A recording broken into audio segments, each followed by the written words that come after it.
Well, thank you very much for attending this second half of this morning session. My name is Amadou Sy, and I'm the director of the Africa Growth Initiative at the Brookings Institute in Washington. And I have the privilege, really, to moderate this great panel today on a very difficult topic. First, an announcement.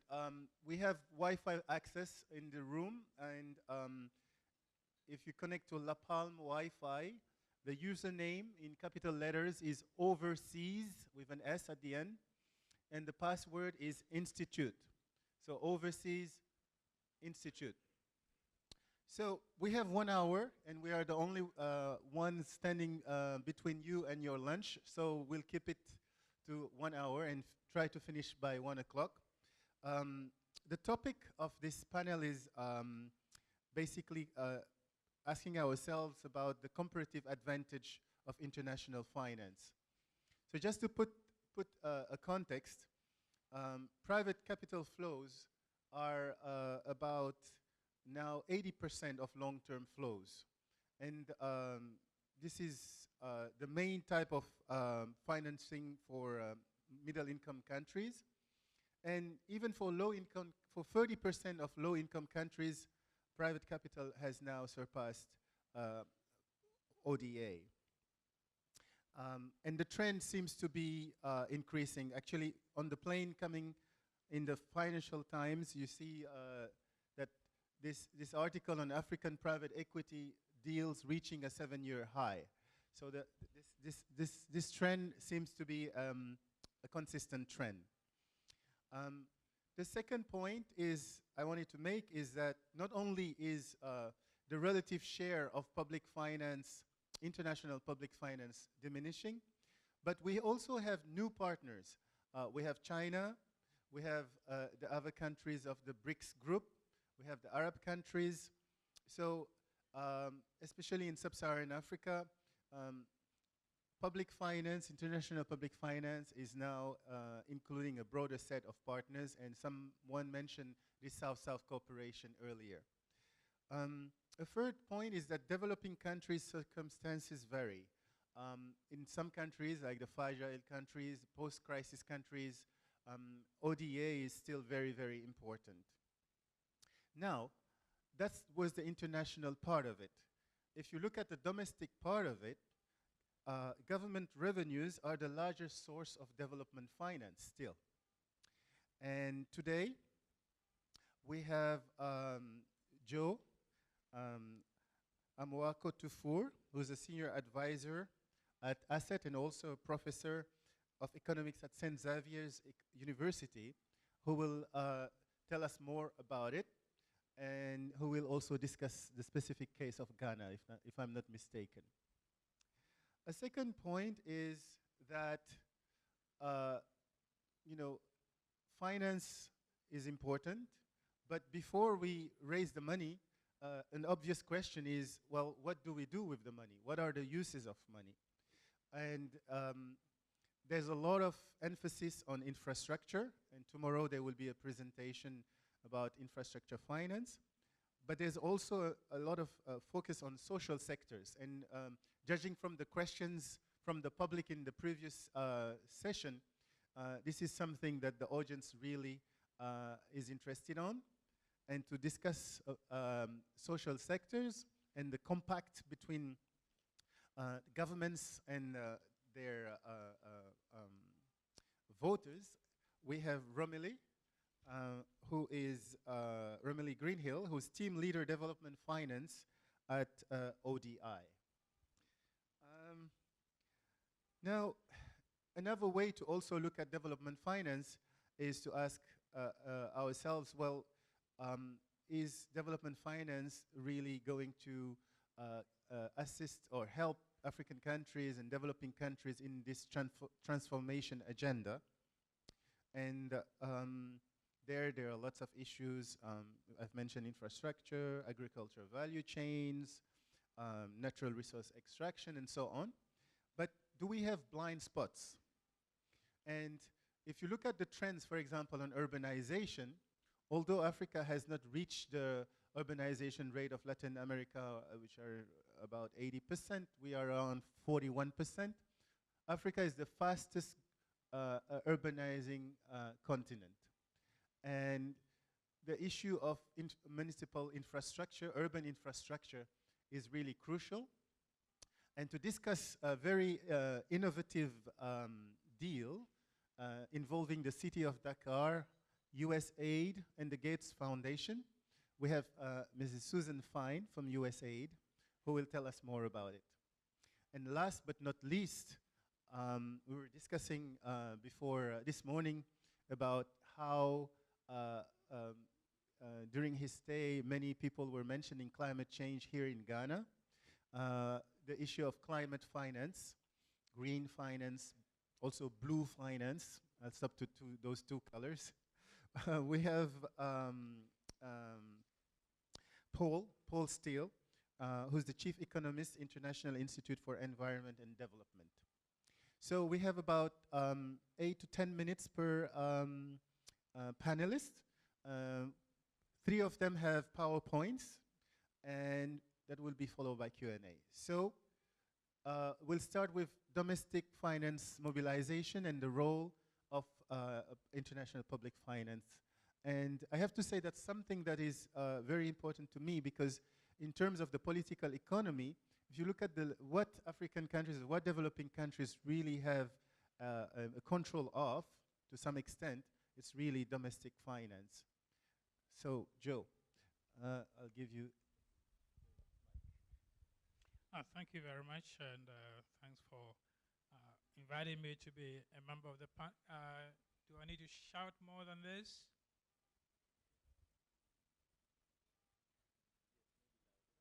Okay. The conversation this afternoon, or the conversation for the next 2 days, is based on a very simple premise that every country has the right to development and ensure that economic and social rights of all. Very simple, non-controversial type of premise. To this end, countries must do a number of things, including you must have the funding that can carry on the desired development activities. Well, countries can proceed in a number of ways. You can cut your quota according to your size. You set your development agenda on the basis of your internal revenue generating capacity, and you proceed along those lines. Or you can set your own agenda, and basically based on your future revenue generation, you can leverage. Or countries can set development agenda according to some international global standards, and then look for financing to do that. And that seems to be what we are doing from the MDGs and the SDGs, all countries trying to set some standards, some agenda. But to meet those agendas, the requirements invariably exceeds individual countries' capacity to finance them, and therefore makes this conversation very necessary. As I look at the agenda, I'm reminded of a famous Nigerian novelist called Amos Tutola. Amos Tutola in the 70s wrote a book called The Palm Wine Drinkard. Don't get confused, not drunkard. It says Palm Wine Drinkard. And Amos Tutola has this warning about aid, development, in his allegory of work and play. This is what he wrote. A community that lets invisible hands do its work will sooner or later forfeit its harvest. That is what Amos Tutola had to say. He wasn't actually talking about foreign aid, but how appropriate 40 years later what Amos Tutola has to say. So as we move post-2015, I'm left asking a number of questions. I'm actually tempering my excitement about all the age of choice, all the new sources of financing. I try to hold back a little bit because I have 3 questions. 1, and very fundamental, how are the African countries doing in their domestic revenue mobilization? Budget deficits remain prevalent. Infrastructure developments are growing. We have domestic tax systems that are less than capable of handling their development needs. Public finance is hardly the motto for sustainable development. So that is the first question. The second question is, here are these countries vying for finance for development, but at the same time, we are witnessing relatively high and growing illicit financial flows from sub-Saharan African countries. And these are the same countries that are going around literally panhandling for more development finance. The statistics are there for all of us to see. The third question is, granted that we have to respond to global challenges, the global public goals and all the global public bias increasingly, is the conversation of the new global public finance taking precedent over domestic public finance in a hurry? And are we preempting some hard questions that countries should be asking as far as developing their domestic public finance is concerned? And again, Amos Otola is, if you let the invisible hands do your work for you, you will in a similar manner have to forfeit your harvest. So my mind is focused on countries' ability to drive their sustainable development using the motto of domestic resource mobilization. Let's take the case of Ghana. Ghana, as we all know, is well spoken of. Since 2007, we've gotten into this excitement of Eurobond financing. Thrice, we have gone to the market, and as we heard the finance minister, 2015, we are warming up to the track for the fourth turn in that. The fourth financing is almost like a Ponzi game, where we're going to borrow to pay new ones.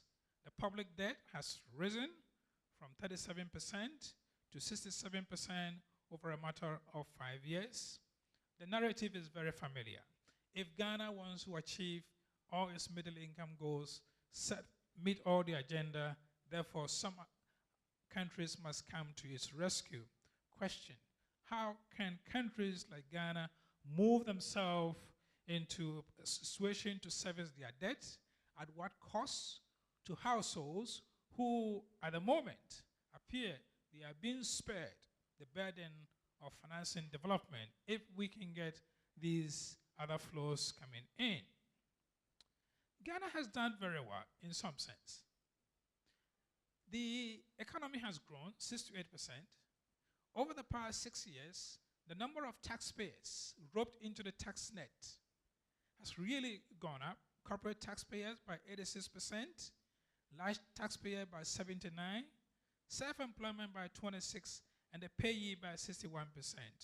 The only problem Ghana has is that these numbers may appear very great, but considering the growth of the economy, could it have done better?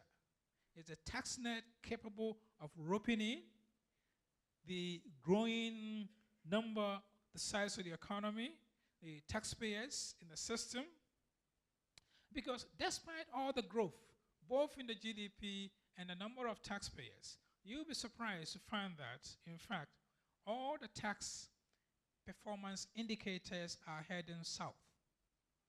In other words, we rope in many people in, the economy is growing, and yet the capacity to generate tax revenue is going down. From both the tax revenue, non-tax revenue, domestic revenue, Ghana is not doing well.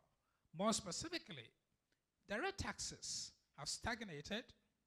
Personal income tax remains at 3%. Consumption tax has fallen. Property tax are virtually non-existent, less than 1% of GDP. So we ask ourselves the hard question: how can we reconcile this performance with a country that is aspiring to be middle income and going out of a good appetite for Eurobond, and how is it going to finance all these things? For the recent Ghana Living Standards Survey gives some rather surprising results. Of the 15 years plus people in the labor force, only 26% has taxes deducted from their pay. 74% had no taxes deducted from their pay. Meanwhile, 48% of household income are from the self-employment. And finally, the top 3 highest income quintiles recipients receive 42% of their income from self-employment. So that is with the situation in the domestic tax base. Again, here is a country that is ranked 22nd in Africa, in the 117 in the world of countries for illicit financial flows. Ghana reportedly lost 4.9 billion through illicit financial flows from 1970 to 208. The 2012 budget by the minister says that Ghana lost 36 million annually from mining sector through abusive transfer of pricing. When we speak of these things, sometimes we sound almost helpless. That somebody, here we are hemorrhaging, somebody should come and help us. Yes, corruption, organized crime do contribute to these financial flows, but I suspect tax avoidance, evasion, transfer pricing, weakness in tax administration contribute enormously to this. So my question is Ghana denying itself the right to development by failing to develop its own domestic tax system and reaching out in a hurry for the Eurobond? It sounds very attractive. For the conversation, I think we should take this into account, that these financing plans that we are discussing, perhaps we should not lose sight of the country level. If domestic financing, public finance fails, and I hope it doesn't, that in fact marks the beginning of the failure of global public financing, unless we are ready to get into the game of Ponzi games and we are ready to create periodic debt relief. Thank you.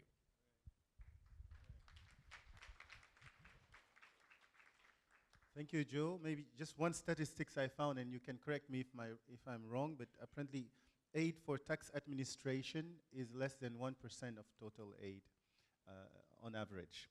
So, uses of public financial aid. Okay, thank you very much, Amadou. I'm going to actually start by asking what might seem like a fairly obvious question, which is, does money actually matter for all of this? And it's one of the things that's a little bit fashionable now in terms of financing for development debates and the wider SDG debate to sort of say, actually, it's not really about money, it's about policies, it's about domestic governance environments and policy coherence and so on. And those things are all incredibly important. But within that, we need to ask the question, does money matter per se for development? Now, this is not the definitive answer to that question, but ODI has done a number of case studies of development progress. We've done actually about 50 across the whole world, looking particularly at successful cases. So it's a very explicitly biased sample. It's where progress has happened. And that progress is defined as improvements in outputs and outcomes. And what we've done is to actually look in some detail at 20 of those cases to say what has been the role of finance, how important has finance been. And actually the main findings are quite interesting. They are that finance is quite associated with progress. I use the word associated very carefully because we can't really tell about causality, but there is a very strong association that where you've had development progress, money has tended to go with it. One of the other associations is that where you've had progress, there's been a shifting of the burden from households to governments and or donors. And I think this is quite important in terms of what I'm going to say later. And actually, interestingly, in most cases, progress has been associated with increasing aid. So the conclusion is that money matters, And the type of money matters too. And I was really happy that Shari mentioned this in the earlier presentation, that it's very easy to talk just about the sources of financing and look across all the different sources, and you clearly need to do that. But we also need to think about uses. And that's where we need to break down and look at the different sectors and to say, okay, what source of finance, be it public, private, external, domestic, is better suited for which source? This is just some numbers that the Sustainable Development Solutions Network have actually tried to put together on a sector-by-sector basis. Do you need public? Do you need private? So I think that's a really important point to bear in mind. I'm now actually going to focus on one particular use of international public finance. And again, Shari mentioned this briefly in her opening remarks this morning, which is around the social sectors and this idea of a sort of social compact for growth, for pro-poor growth and for development, particularly thinking about the Leave No One Behind agenda.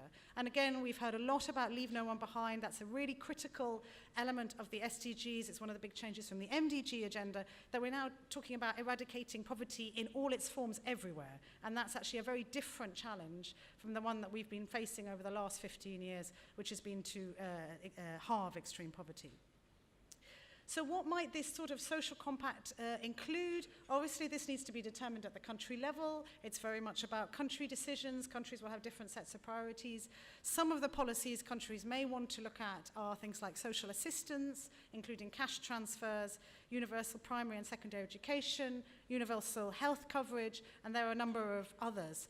I highlight these ones particularly because colleagues of ours in ODI have been looking at chronic poverty, and the policy responses to chronic poverty have identified these as amongst the most important policies for dealing with the poverty tripod, they call it.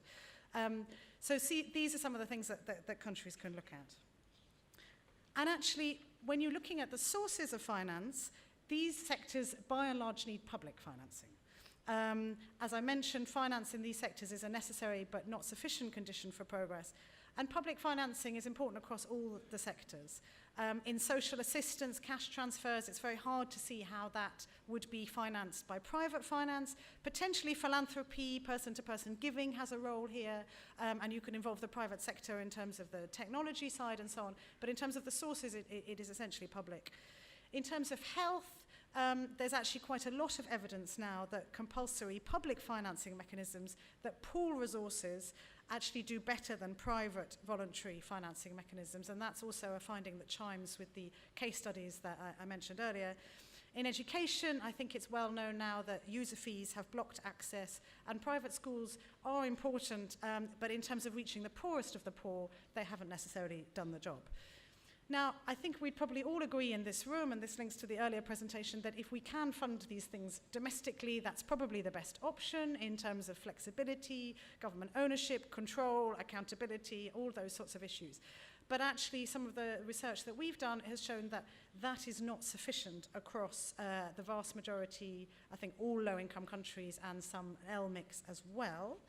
And these are some of the costings that we have been working on at ODI, and we'll be publishing a paper that includes all of these in about a month or so.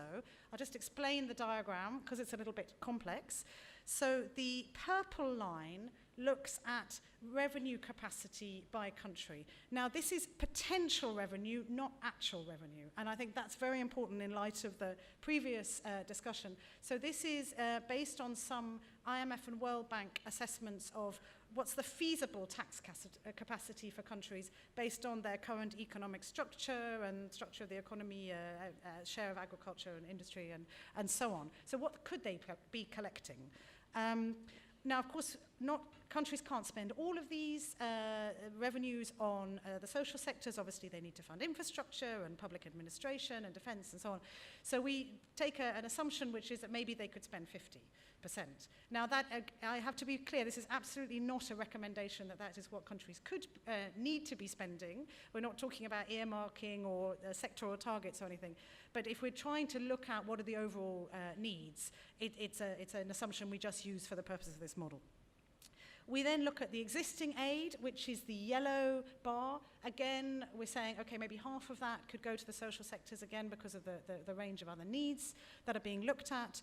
And then the turquoise line is the cost for health, education, and social assistance as a sort of indicative bundle. And this is where you can see that actually for low-income countries, there is a massive funding gap, absolutely enormous funding gap. And actually for a number of lower middle-income countries, there is too.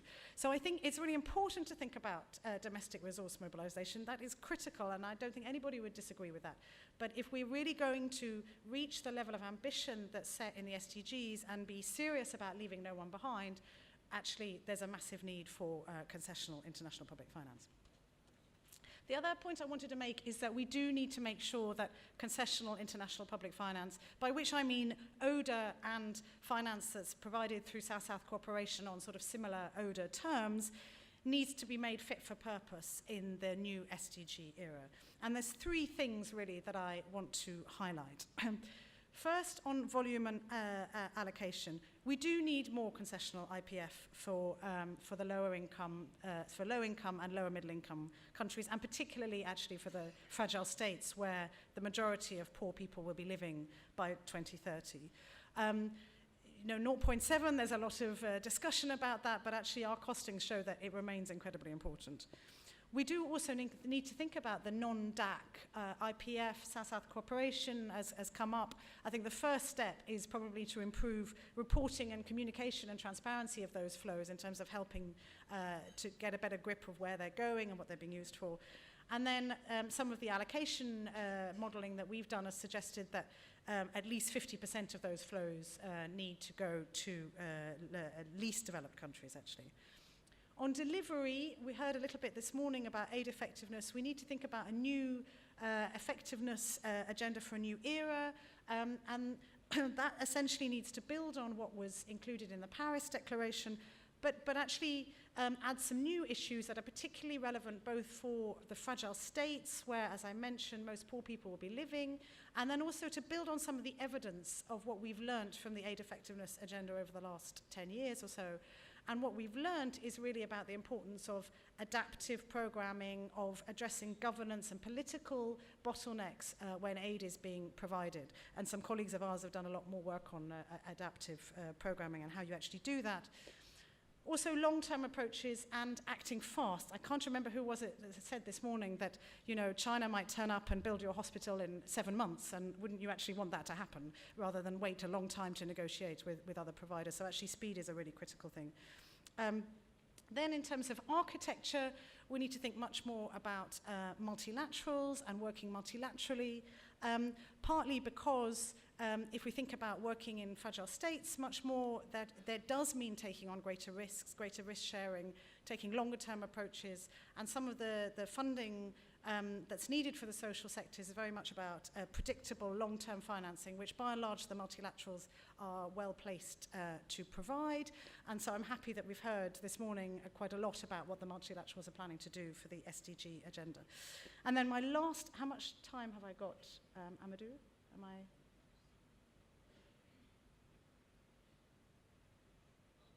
One minute, okay.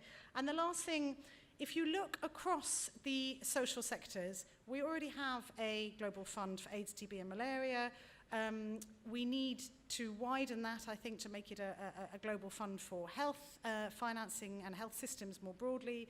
There's various initiatives around education that already exist and in a number of other sectors. But what we are missing at the moment is some kind of global funding mechanism for social protection. So one of the things that we are working on and discussing with others is, do we need some sort of global, we've called it the Bolsa Familia Global, that's just an indicative name, but should we start a discussion about whether there's need for some sort of long-term financing mechanism for social protection, which will basically help to intermediate between countries that may want to put in place these policies but lack the long-term financing to do it, and donors who are often very supportive but can't necessarily provide funding on a very long time horizon. So that's something we think it's worth at least initiating a discussion on in the context of FFD. So I'll stop there. Thank you, Romilly. So typically we think about the government as the central government, but we've known many countries have done lots of effort of decentralization, devolution, but often the subnational entities, the cities, do not have the means, do not have the money. In Africa, the money is still with the government, the central government. Yeah. So we have Susan to tell us more about her work in Dakar. Good morning. So, as Amadou mentioned, a lot of the conversations that are taking place around financing tend to focus at the national level, and maybe there's a bit of a blind spot with respect to financing at subnational levels. Certainly in sub-Saharan Africa, it's quite rare for subnational entities to undertake independent financing of their development activities. The only country in sub-Saharan Africa, the only municipalities in sub-Saharan Africa who currently do raise financing through on their own without a sovereign-backed guarantee are in South Africa. About 4 years ago, the Gates Foundation engaged with the city of Dakar in Senegal to start developing their capacity to do municipal financing. And so I'm going to tell you a little bit about this mechanism and what its sort of strengths and weaknesses might be. If I can just, let's see. Oh. Help. Next. Oh, one again. There we go. Okay, so I think there's some really valuable aspects of municipal bonds as a source for financing certain types of infrastructure and other development at the urban level. It helps strengthen the municipalities themselves, governance structures, civil society engagement, and as people have mentioned, one of the big areas that we're going to have to focus on in the next 50 years is a provision of infrastructure and associated services in urban contexts, and we have an escalating urban population. Let's see. Actually, I'm just going to skip over this. Okay, so let me get to the case. So the city of Dakar is the capital of Senegal, and it has a population of about 1.2 million people. It's on a peninsula, so the actual geographic area of the city is quite limited by water on three sides. And it has a fairly developed commercial downtown, but it has a lot of the typical problems that you would expect of a sub-Saharan African city. As I mentioned, about 4 years ago, the Gates Foundation started working with the city in this process to prepare them to issue a municipal bond. The first thing that had to happen was a lot of capacity building and strengthening of the city's financial management systems, and just understanding of what it would mean for the city to get a credit rating and raise its own revenue through a municipal bond. Fortunately, Senegal's decentralization law does allow municipalities to raise capital independently. And the bond, as I mentioned, does not rely on a sovereign guarantee from the central government. There were a number of partners that have been working on this. In addition to Gates Foundation, the World Bank has supported the work of the city. The USAID role is to guarantee 50% of the bond. So it's a $42 million bond. Period is 7 years, and the interest rate that will be paid is 6.6%, which is just a little bit over the interest rate that is paid by the national government on their bonds. And the actual purpose of the bond is to construct a marketplace in Dakar, so that will be used by small entrepreneurs to conduct their businesses. And this was in a response to a need to clear people off the streets from doing business right on the street. And it is a general obligation bond, so it does not technically depend on the revenue from the marketplace. However, because this is a brand new instrument and a first-time issue, the city is putting aside all the funding that is coming from the market into a special account to use to repay the bond.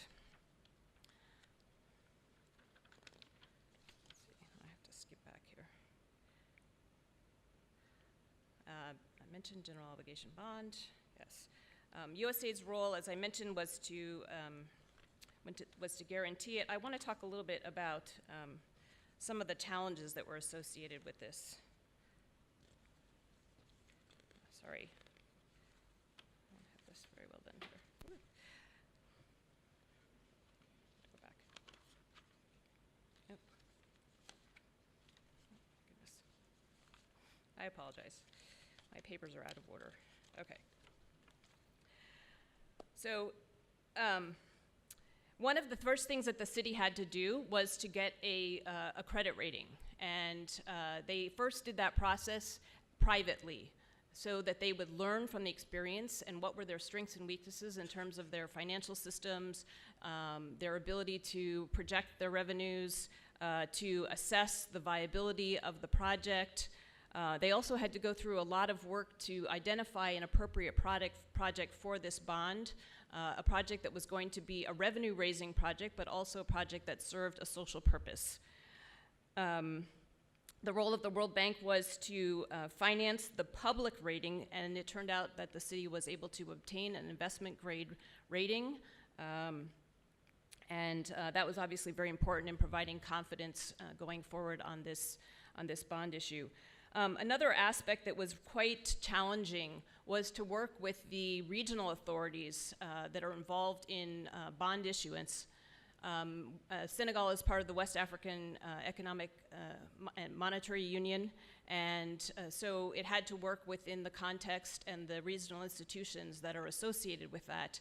And again, this was a first-time initiative within that context, and so there was quite a bit of upfront work, both by the city and by the other partners, Gates and USAID and the World Bank, working with the regional institutions to pave the way for this bond issue. It was also, of course, new for the central government and for the municipality itself. The elected officials had to be educated on what does this mean for them, and of course, the central government, the ministries of finance, the ministries of decentralization had to understand what the implications were going to be for this bond issue. I should add that at this point, the bond the city has been issued the authority to launch the bond. However, the bond issue has not actually been launched. Because, as I mentioned, of some concerns expressed by the central government about the technicalities of the process. And so I think this just further illustrates why it's important to have a lot of awareness raising and capacity building at all levels for people to understand how this can work. I'm just going to skip this. Oops. Okay, so I just wanted to end with some thoughts about how this, what are some of the lessons that we've learned from this process, and I say we collectively, not just USAID, but the city and other partners. And also there is a lot of interest in this bond issue on the part of other cities in Africa. We understand that Accra is very interested and that Nairobi, among others. One of the most important things is understanding what the decentralization context is within the country. And every country is at a different stage in terms of their decentralization process and what kinds of authorities subnational municipalities have. And so it's absolutely crucial to have clarity around the legal, regulatory, and political environment in order to move this process forward. It's also really critical that the municipality itself have credibility. And that credibility is established through a variety of processes, of course, including the investment, the bond, the credit rating, but also through having transparent fiscal management, financial management systems, having established a track record through other means. For example, the city of Dakar had already done quite a bit of commercial borrowing before it And so it was able to demonstrate that it had some capacity to take loans and repay them. Obviously, commercial borrowing is at a much higher rate than the municipal bond, so the municipal bond is a much better deal for them. And then it was very crucial, especially in this first offering, to pick the right project, to pick a project that was going to have a strong revenue flow to ensure that there is the capacity to repay the bond. USAID came in with the 50% guarantee, not so much because we thought that the bond, that it was really needed in terms of the viability of the project, but because this was such a new situation that added comfort would encourage investors to participate in the bond issue. Communication with all constituencies was absolutely critical to make sure that people understand what the bond is and what it isn't. And this includes with the population, so that the population is involved in the process of the selection of the project and understands why the city is taking on this debt. In terms of policy implications, I think that obviously looking at encouraging, if this is to be a source of financing for development in an urban context, countries are really going to need to look carefully at their decentralization policies to see whether they're structured in such a way that municipalities can take advantage of this type of financing. I think on the part of international partners, we need to focus on our capacity building efforts at subnational level to help municipalities to be in the situation to be able to take advantage of these opportunities. And also there's clearly a lot of work to be done in terms of regional capital market development. In sub-Saharan Africa, there are a number of regional entities that will play a significant role in such transactions, and because they're not familiar with them, there needs to be a lot of engagement, and if this is going to be an explicit objective, then clearly we have to take that into consideration in terms of a plan of action to ensure that those regional financial institutions are involved. So I think that's really all that I want to say for now. Thank you.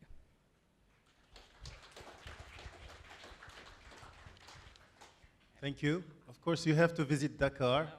It's my hometown. It's a very beautiful city. I wasn't paid by the city for that. Now, last but not least, as you know, there's a lot of push in lots of foreign capitals about green finance, blue finance, and take Power Africa, for example. There's a lot of encouragement to use environmental friendly technologies. Yet, if you look at Africa, it's the continent that contributes the least to carbon emissions. And if you look at also the geology and geography of Africa, you would see that, for example, Southern Africa is very rich in coal, which is not very popular, but South Africa relies a lot on coal. So, very difficult topic, very interesting, and we have Paul here to tell us more about it. Thanks. Okay, thank you, Amadou, for setting me that challenge, and thanks to ODI for inviting me. I think one of the main differences, as we've already heard, between Monterey and Addis is that environment and climate change has really come into the scene. It was mentioned in the earlier panel by the foreign minister from Sierra Leone, and I think it's relevant that we should be discussing that here in Ghana for many reasons, but one of the reasons is because the Okosombo Dam, which I understand is has the largest man-made lake in the world, has at certain times suffered declines in rainfall and droughts, and that's had a massive impact on the Ghanaian economy in terms of power outages and power cuts.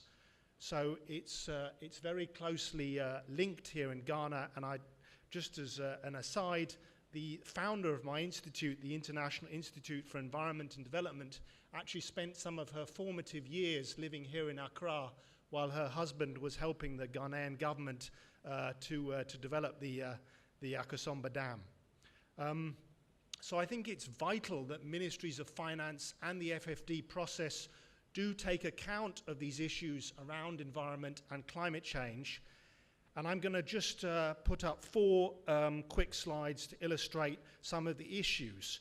And one of the challenges is that there are debates at the international level and there are issues at the national level, and they're both quite different, and they need to be understood separately. So one of the issues around climate finance is, unlike ODA, which has the Development Assistance Committee of the OECD, there's no internationally agreed mechanism to define climate finance. Depending on who you talk to, it has different meanings. There's public and private finance, there's national and international finance, and then you need to understand the distinction between adaptation, adapting to climate finance, for example, to the impacts on agriculture as a result of a drought and so on, and mitigation finance, reducing the causes of emissions, whether it's, as we heard, the emissions from Africa are not substantial, but there are other countries which we've mentioned, such as China, where the emissions are now the largest in the world, and their emissions from their power plants, from their automobiles are crucial. However, in terms of the different kinds of finance, it's a bit like the development finance issue. If you actually look at the numbers, the national finance for climate change is the largest. If you think about your economy, what is being spent in your economy by people, by households, by firms, by the government to responding and adapting to climate change, that will be the largest source of finance. It's people changing their agricultural patterns, migrating to urban areas, going further to collect water because of springs drying up. Those are the expenditures which are most significant. However, international public finance is also important, particularly for adaptation and particularly, as with development finance, for least developed countries. Now, there's been a long and fairly controversial debate about the difference between international public finance and international development finance. And the reason that has arisen is because the UN Framework Convention on Climate Change states that climate finance should be new and additional finance. So every time there's a negotiation, and we have the next one coming up in Paris, the negotiators, who typically are from environment ministries, will say this money should be new and additional. However, despite that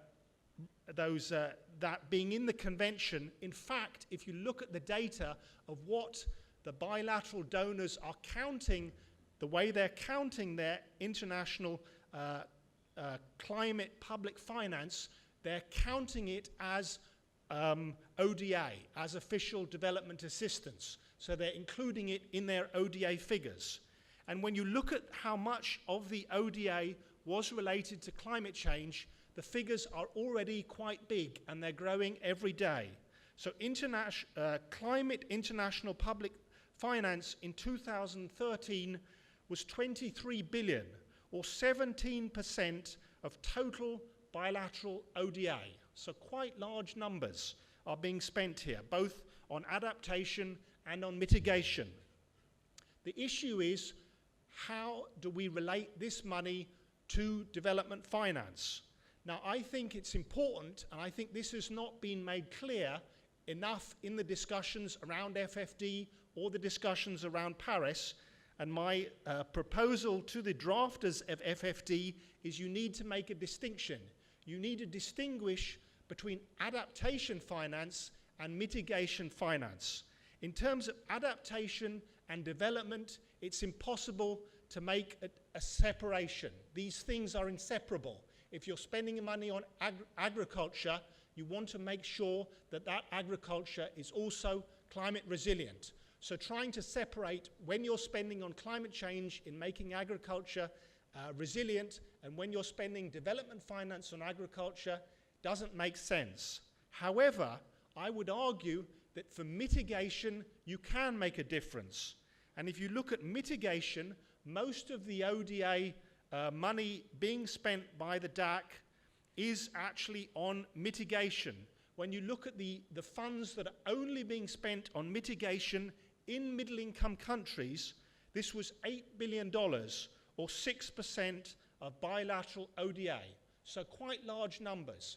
And my argument and my plea to the drafters of the FFD is that this money is benefiting OECD countries in two ways.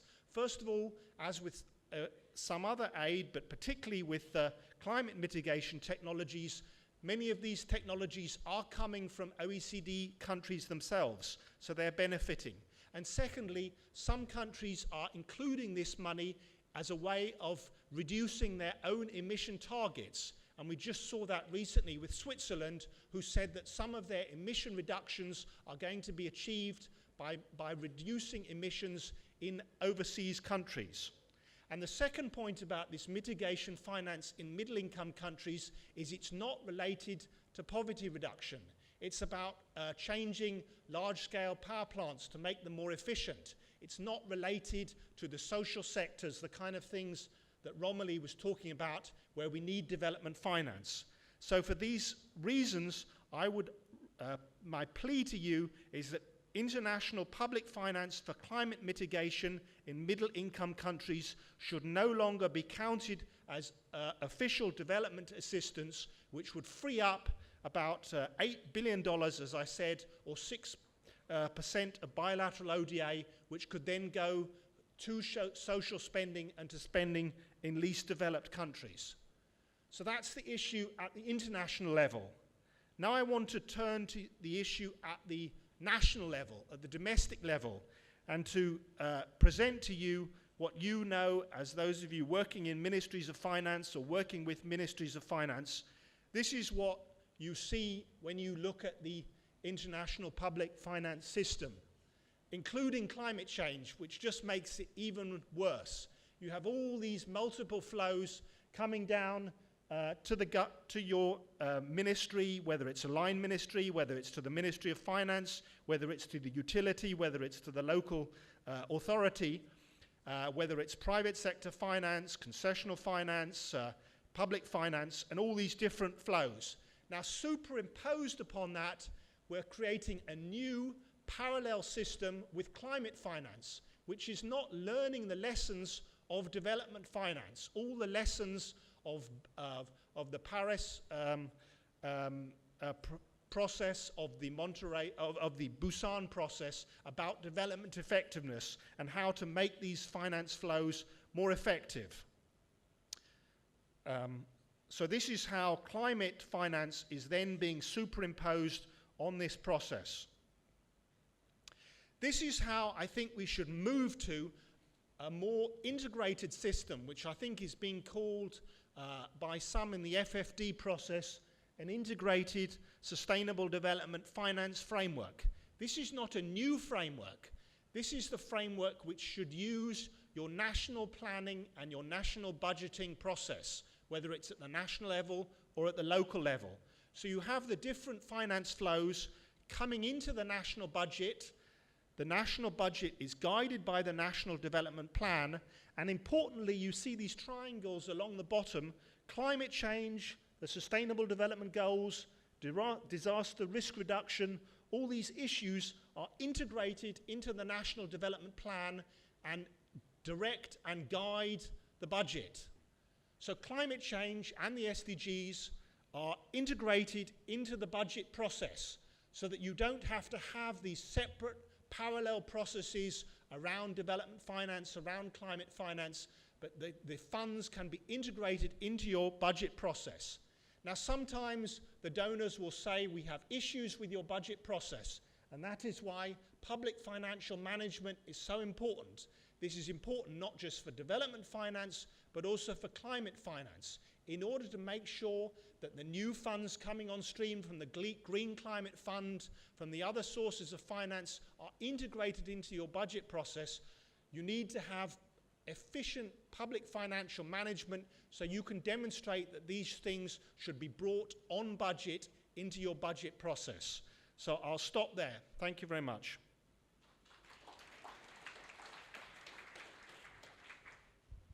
Thank you. Before I open it to Q&A, I really like this slide because it puts a little bit everything together here. If you look at it, we have Joe, who mentioned the importance of domestic finance revenues. It's up there. We have the social compact, which should be in the National Development Plan.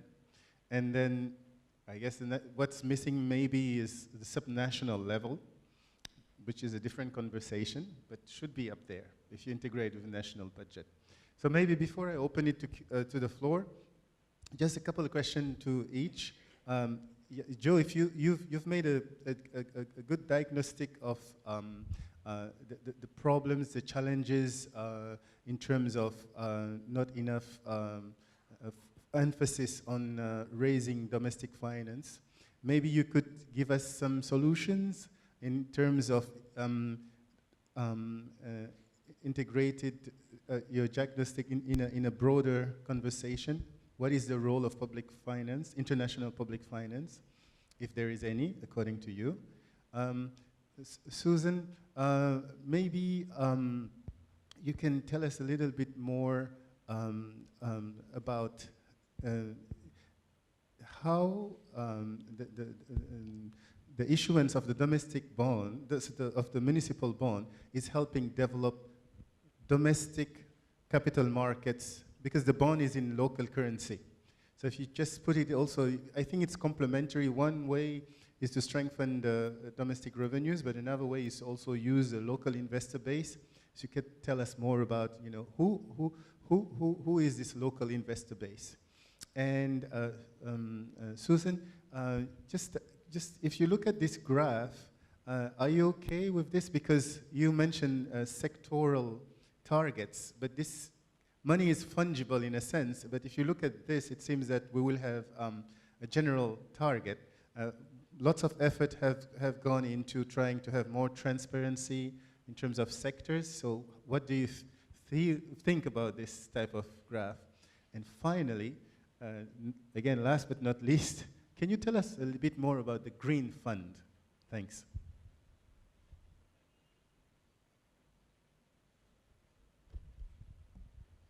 Thank you very much. I think in the very simple sense, countries need to identify the sources of all the funds. And here we have the age of choice, meaning there's quite a range of sources of funding for them.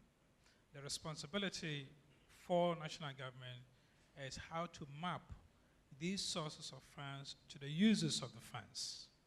And there are quite a range of public services, quite a range of demographic needs that countries should focus on. If you take your conventional development aid and how to use that development aid, well, we can map those into fiscal infrastructure and into social amenities. We can map that. When it comes to the other areas, in terms of the users, the climate change, the adaptation and mitigation, research and science, these are new areas. They are not your conventional development areas. And to look at them, this is where governments have the responsibility to decide what type of financing we feel comfortable with, do we have the capacity to direct funding to. It makes no sense if countries are going to use all these funds in the euphoria and the fiscal exuberance of borrowing to use funds to do things that ideally should be done with property taxes. And since property taxes are virtually non-existent in many of these places, you have lower forms of government depending on the central government. And so I'm happy to see the case of Dakar. But it's government really targeting the sources to the users and identifying the range of activities that they can comfortably fund, when it's all is said and done, no matter how generous, these funds have to be repaid. And the question is, how do you repay them? If you don't match the uses of those funds, you need a blanket, and the base cover for this, to me, is a strength to which you can develop your motto of sustainable development, which is the taxes. Because the taxes are more than just generating revenue. It is how governments can direct the way the economy moves in different directions. The internal stabilization elements that you put in terms of influencing the behavior of economic agents, in terms of changing the nature of economic activities, taxes provide you with that portfolio of policy freedoms in a way that the international finance will not. Okay? And so international finance should be seen as complementary, and the need to develop the base of your conventional tax system remains very fundamental. That is how you get a social contract between citizens and government. If we can always go and borrow, the commitment of government to citizens becomes very tenuous. Maybe Susan on the...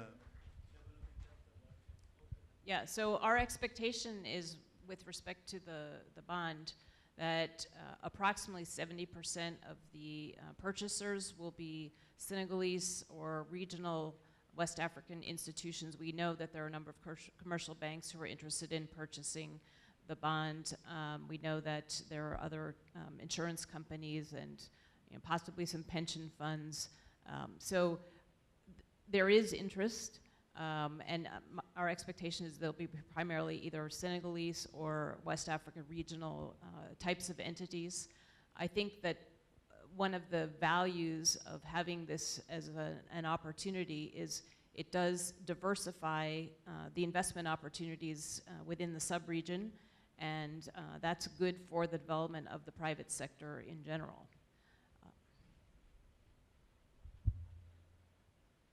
Okay. Yeah, I mean, just to clarify, I think this is a really sensible diagram, and I think this is exactly how it should be. And I think you, Paul, talked about distinguishing between the international and the national level. I think at the international level, it's really helpful to have this conversation about the different sectors, the different financing needs for the different sectors, what's the most appropriate way of mobilizing and allocating finance for those sectors, to make sure that we've got enough money, we've got the right kind of money, it's being allocated appropriately according to country needs. At the country level, I don't think you want to have separate earmarking and so on. You need to have funds that support countries in ways that's most similar to budget support, to go into the national budget, that are part of a sort of comprehensive country-level financing framework. So just to clarify, I think this is exactly the right way of looking at it. Okay, so thanks for the question on the Green Climate Fund. The Green Climate Fund is a vertical fund headquartered in Korea that has been under discussion for some years now, but it's just recently been capitalized with $10 billion. It's 50%, the agreement is half of it is on adaptation and half of it is on mitigation, and it has 3 windows: an adaptation window, a mitigation window, and a private sector window. And it's meant to be transformative. And my own, that's the kind of the facts. My own interpretation and proposal to the audience is that one of the steps that countries need to go through to be able to access this money is to identify a national designated authority who will be their focal point with this fund. Now, at the moment, it's about split, 50-50. Some countries are going the old way of identifying their Ministry of Environment, and some countries are trying to see this approach, understanding the importance of climate change to their economy and the need to transform their whole economy through the budget, and have made their ministries of finance their national designated authority. Kenya being one example, who's identified their treasury as the focal point for the Green Climate Fund. So those of you who are from ministries of finance, I would make a plea to you, if your country is thinking about this, please think about the role of the Ministry of Finance in this Green Climate Fund. Can I just take advantage of having the microphone to make a point about link the domestic revenue resource mobilization with local level authorities. I mean, we've really seen that when local level authorities have some support to increase their resource base, they do that and they make investments in the social sectors because that's what their population demands. And so I think, you know, having, for example, the carrot perhaps of being able to raise revenues themselves through municipal bond issues is also incentive for them to improve their tax base so that they can demonstrate that they can support that kind of investment. Thanks. Thank you. So, questions? We have maybe 15 minutes to go before lunch. Yeah, there's one there, and then the lady behind. Thank you very much. My name is Ibrahim Musa. I work for Water Aid in the Ghana program. My question is to, I think, Susan from Gate Foundation. On the municipal bonds, the case of Senegal, I just want to find out what the accountability and transparency framework that is emerging with this kind of model to ensure that citizens are involved in terms of even negotiating the kind of social sector investment that the funding should go. Because when we talk about local governance, then citizens are at the center. And how they participate transparently to negotiate, you know, where investment should go to benefit them is critical, because one of the fundamental issues moving to SDG is just not to see social sectors as standalone, but fundamentally how those social sectors are connected. So for instance, if you are talking more of poverty Sorry, reduction. if you could keep it short. If we could Okay, just, thank you. Yeah, sorry. There was a lady just the table behind. Yeah. Hey, thank you so much. My name is Elizabeth Ayamaga from Ghana. First, when I look around, I see very few youth around, and I ask myself, what's happening? Where are our youth? What is happening to them? Is it that they were not invited or what? For such programs, I think that there should be a deliberate attempt to involve the youth, because most of the decisions that we make here in the long run are going to benefit them. And then to the issue of domestic funding, sometimes I question the commitment of government to tackling illicit financial flows. I can speak for Ghana and Africa as a whole, because if I speak with colleagues across Africa, the situation is the same, especially when you don't have the right to information bill. Accessing information is very, very difficult, even in public or government institutions. So if governments, come to such firms and they talk about illicit finance, and I ask myself, are you really sure you are committed to tackling this issue? And then also, I think that there should be some sort of grants for researchers who are interested in researching into these issues. If I read the Mbeki report, I ask myself what's the kind of research that really went into it, with the exception of the Action Aid research that was done in Ghana. That was somewhere 2011 or 2012. That was reported in the reports. There were no specific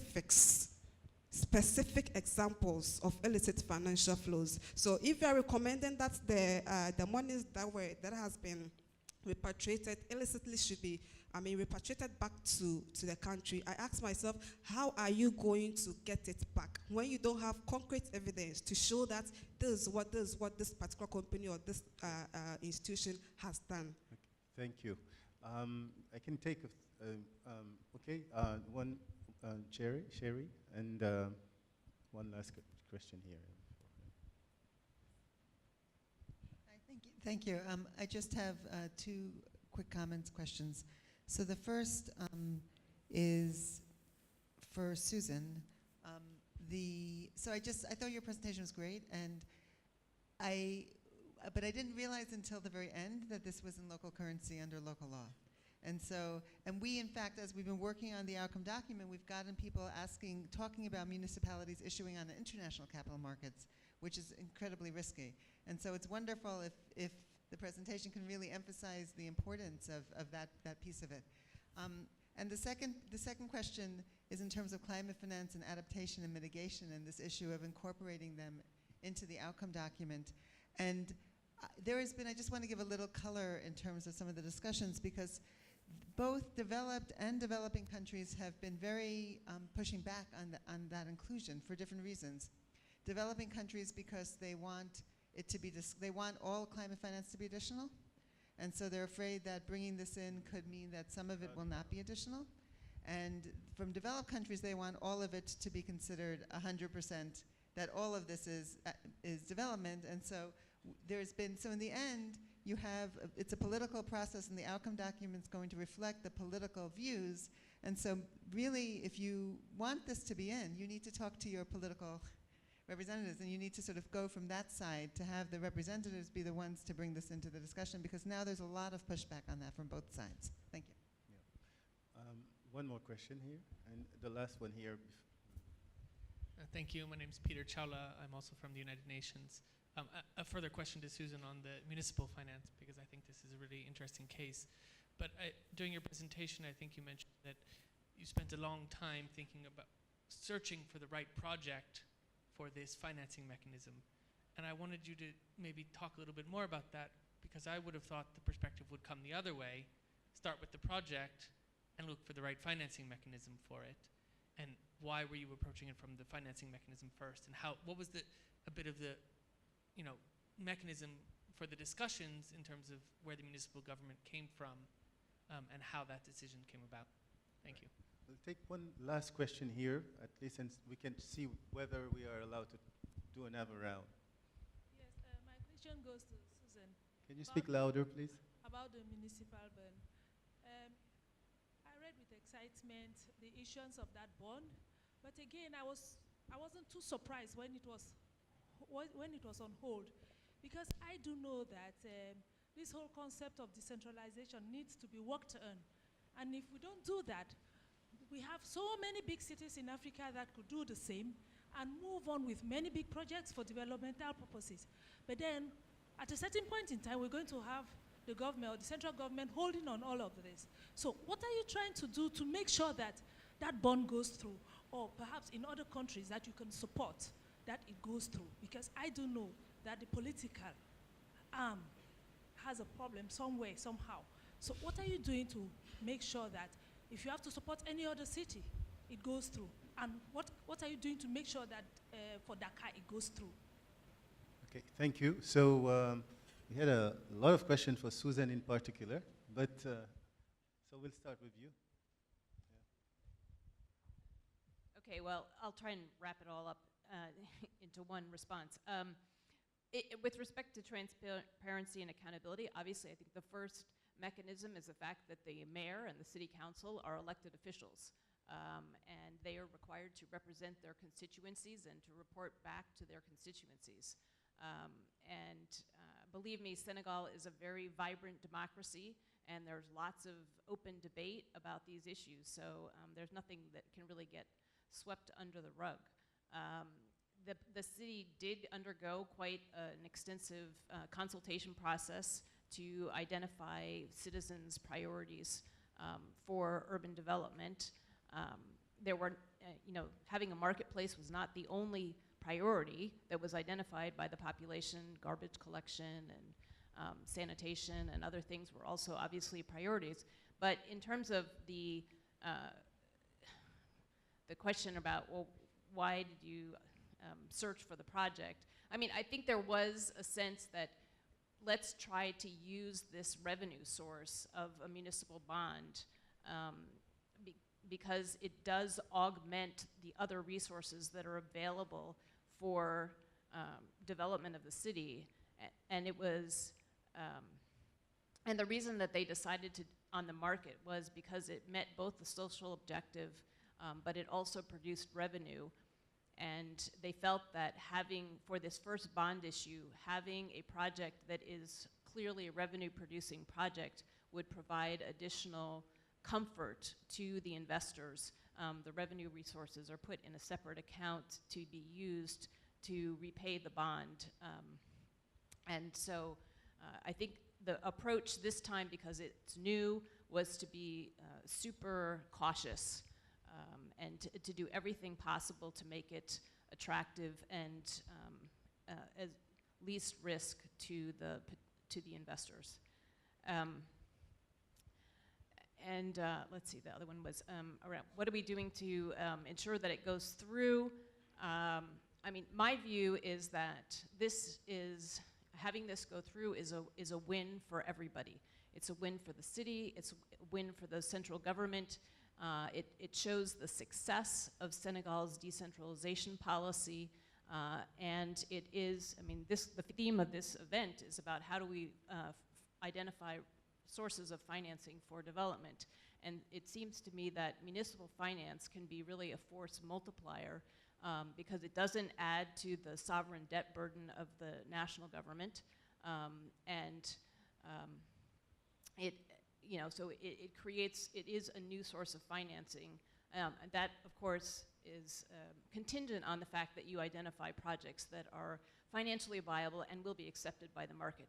And I should add, in terms of the accountability framework, another piece of it that's very important is when the credit ratings are given by Moody's and other agencies, they don't just look at the financial viability of the project. They look at the whole system of the city. They look at their financial systems. They look at, do they publish their budgets online? And they look at a whole variety of contextual issues as well as just the actual project. So that's another source of accountability, that they're getting a credit rating from a public agency.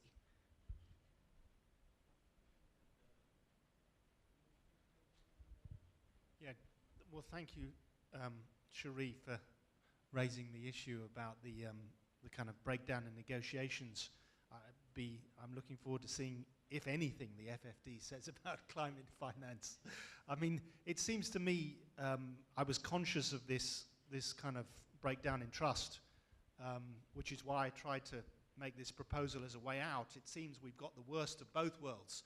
The developing countries want all money to be new and additional, but in fact, none of it is new and additional. So by hoping for everything, we're ending up with nothing. So the proposal to have some sort of compromise is that at least mitigation finance for middle-income countries should be considered new and additional. That's the proposal. Thank you.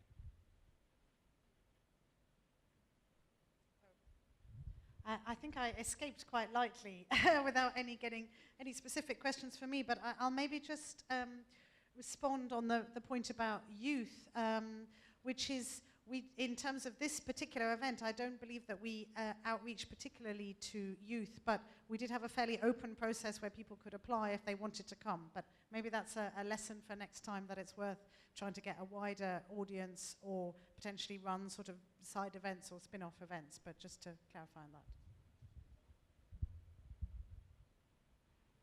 Actually, on that, should say that we have Twitter. I don't know if it is on Facebook, but I'm sure it's on Twitter and in the internet. So I'm sure the audience is much broader than those here today. If I may add a word to the municipal financing, I think the conversation has been mooted in Ghana.